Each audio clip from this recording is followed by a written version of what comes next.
Okay, so lesson 4.4 starts out with a problem that looks like this, where they say express the function as a product of linear and quadratic polynomials.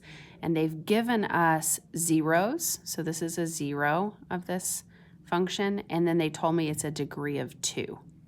So one of the theorems in this lesson, it is called, let me see what the actual name of it is here, the conjugate pair zeros of a polynomial theorem. It's on page 257 if you want to look that up.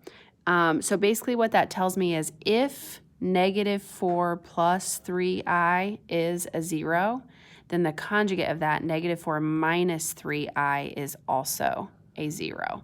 And if this is a degree of 2, those are my two zeros. So I would write out f of x as, remember your x minus c. So this would be x minus that first 0 is negative 4 plus 3i. And I would write it like that since there's more than one term in there. I want to distribute this negative eventually. And then my other 0 would be x minus this right here, negative 4 minus 3i. Okay, then I'm going to simplify that because if they want it to be a product of linear and quadratic polynomials, if I only have linear, I'm going to go ahead and multiply that out and make it quadratic. And then there's a couple down lower that I'll show you where you don't have to do that much multiplying. So this is going to be the same thing as x. This is plus 4 and minus 3i. And then this one is x plus 4 plus 3i. And then I'm going to go ahead and multiply that out. So f of x equals, this would be x squared. This would be plus 4x. This would be plus 3ix. This one would be plus 4x, plus 16, plus 12i. And then the last one would be minus 3ix, minus 12i, and a minus 9i squared. Now there's going to be a lot of simplifying that I can do here. So the first thing I'm going to do is cancel out anything I can cancel out. So this minus 12i and plus 12i cancel. A negative 3ix plus a 3ix, those cancel. Usually it's just two things that cancel, so watch for that. And then I'm going to simplify this down to, if this is a negative 1, then this would be plus 9. That's really what that means. So now I'm going to put everything together. So I've got an x squared. I have two 4x's, so I've got plus 8x. And then I have a 16 and a 9, which gives me 25. And that is my final answer. That's in a quadratic form, so I'm pretty happy with that. Okay, so the next one, same thing. Remember the conjugate rule here. So if zero is just a constant, so that one is totally fine. But this one, 3i, if 3i is a 0, then negative 3i is also a 0. This one, if 4 plus I is a 0, then 4 minus I is also a 0. That's the conjugate of it. So I have these 4, plus I had this 0 at the front, and it's a degree 5, so there's 5. Okay, so that means I've got f of x equals my x minus my c values. So my c value in this first one is 0. My c value in the second one is 3i. My c value in the next one would be x minus negative 3i, which is really plus 3i. So I'm going to go ahead and rewrite that. Then I've got my last two. My c value in this one is 4 plus I. Remember, you're taking x minus that value. And my next one, x minus 4 minus I.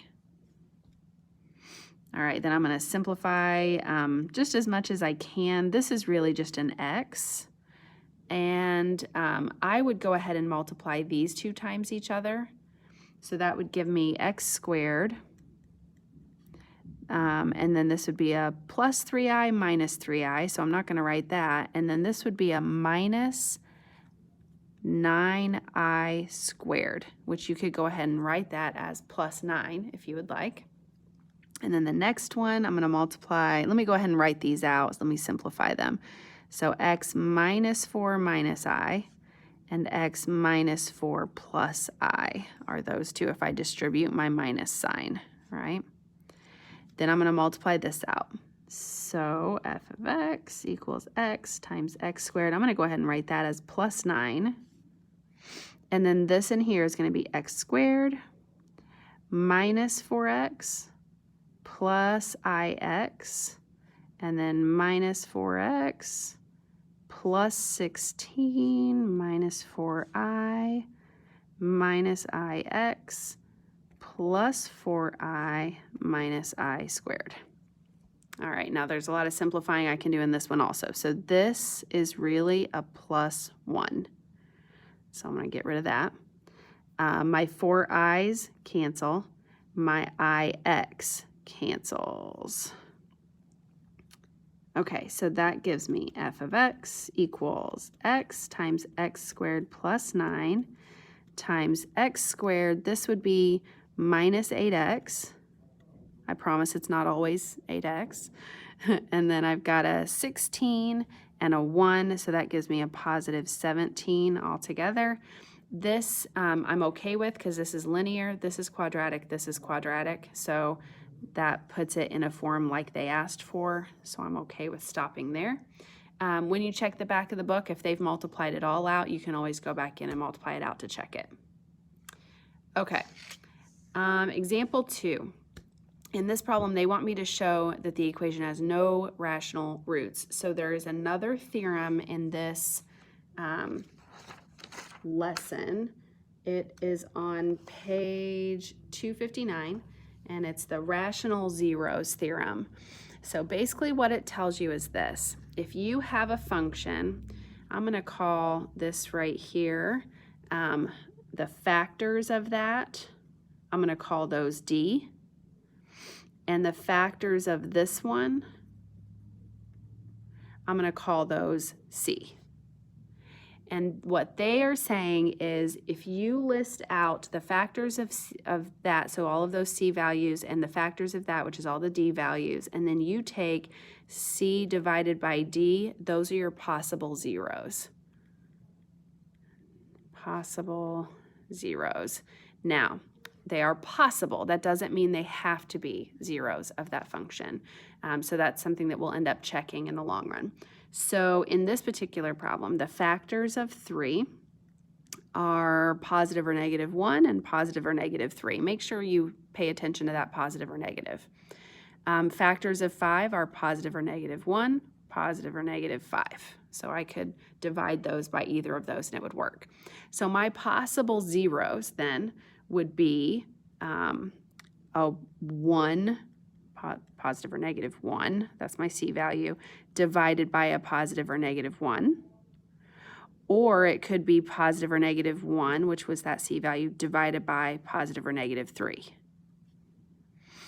Also, I could have the 5, so positive or negative 5 divided by positive or negative 1. Or positive or negative 5 divided by positive or negative 3.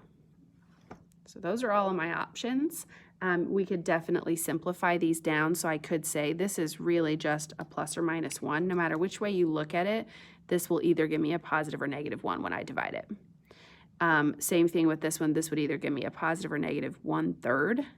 This would be positive or negative 5. This would be positive or negative 5/3. So I just simplified it a little bit. So these are my possible zeros. The question is, are any of those actual zeros? So they asked me to show that this has no rational roots. Well, these are all rational roots. They want me to prove that these are not answers. So here's how you would do that. You could take your function and plug those values in. So find f of 1, find f of negative 1, find f of 1/3, find f of negative 1/3, find f of 5, find f of negative 5, find f of 5/3, and find f of negative 5/3. And what will happen is all of these, when you plug those values into the function, you do not get 0. You do not get 0 on any of them. Now, in this lesson, I am not going to force you to show me that, okay? So they are asking you to show that it has no rational roots. What I really want you to do in these problems is show me what the possible roots would be, or the possible zeros. You do not have to take the time to plug every one of those back in just to prove to me that they don't work, okay? So just give me these as your answers and you are good to go. Okay, the last one, find all the solutions of this equation. So what I'm gonna do is use everything that I know up to this point. One thing that I'm definitely gonna look at is how many of each type of solution should I have, just in case. So remember, if I have one sign change, which I do in this case, this went positive, positive, negative, so right there's a sign change, and then it stayed negative. So one sign change tells me I have one positive solution.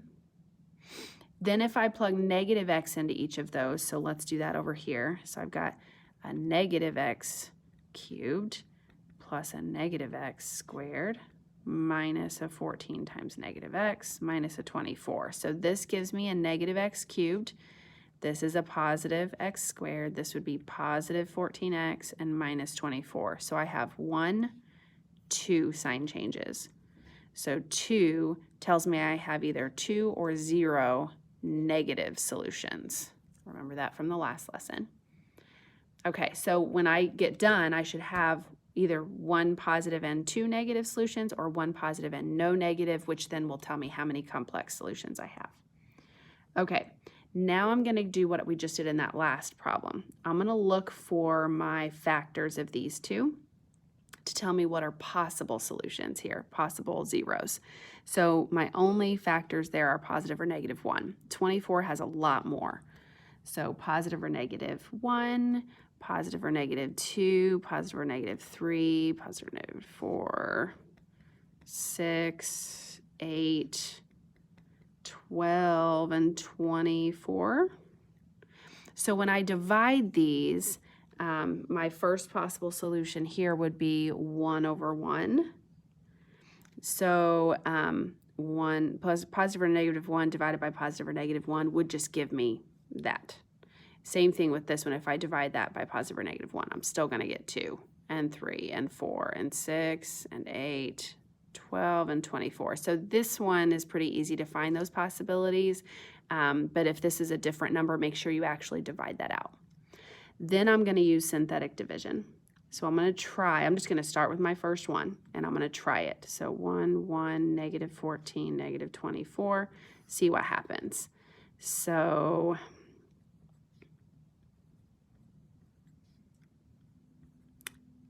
this right here does not give me a 0. I want to make sure I get a remainder of 0. And that's how I know it's an actual solution or a 0.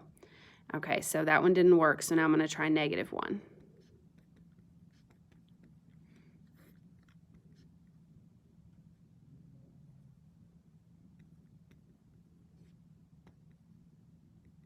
Okay, again, that's not 0, so that didn't work.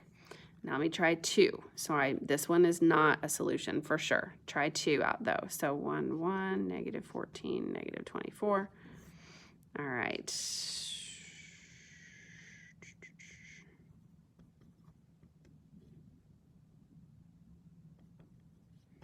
Again, not 0. Okay, so let's try again. Negative 2. So I've done 2. Now I need to do negative 2.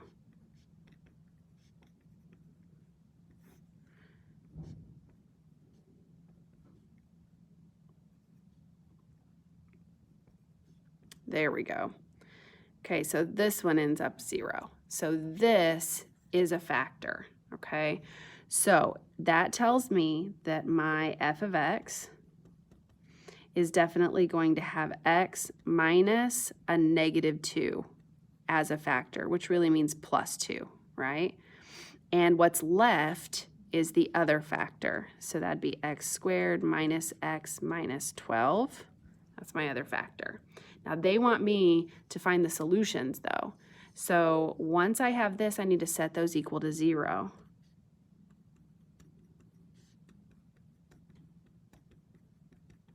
Okay, so this one is -2. That is a solution, which we already knew. -2 is a solution. This one I need to factor. So let's see, 4 times 3 with that one being negative would work, which means x equals 4 and x equals -3. So those are my other 2 factors. So altogether, I have those 3 factors and I'm done. Okay, so when you do this, make sure I just start at the beginning and start trying until I find one. Once you find one, you can find the other ones just by solving this.